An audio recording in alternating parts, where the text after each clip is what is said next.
मोदी दौऱ्यावेळी सरकारी यंत्रणांचा वापर करत असल्याचा संजय राऊतांनी आरोप केला होता। मोदींनी आचारसंहितेचं उल्लंघन केल्याचंही राऊतांनी म्हटलं होतं आणि त्यावरून नितेश राणे यांनी जोरदार पलटवार केलाय।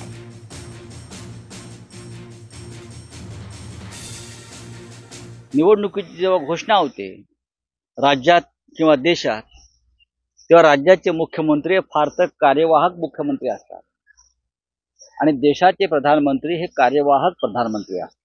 त्याच्यामुळे त्यांना सरकारी यंत्रणेचा वापर करून प्रचाराला जाता येत नाही आणि जर ते तसे गेले सरकारी विमानं फौजफाटा घेऊन, तर निवडणूक आयोगानं त्या संदर्भातल्या खर्चाचं बिल त्यांना पाठवायला हवं आणि त्या पक्षाच्या खात्यातून त्या पक्षाकडून ते पैसे वसूल केले पाहिजेत। सकाळी उठून अशा पद्धतीचे जावई शोध काढण्यापेक्षा तुझा मालक काल तो दिल्लीला गेला, हा कोणाच्या प्रायव्हेट विमानाने गेला, त्याचा खर्च नेमकं कुठून दाखवला आणि कोणी केला त्या प्रायव्हेट विमानाचा, ह्याची थोडी माहिती पण निवडणूक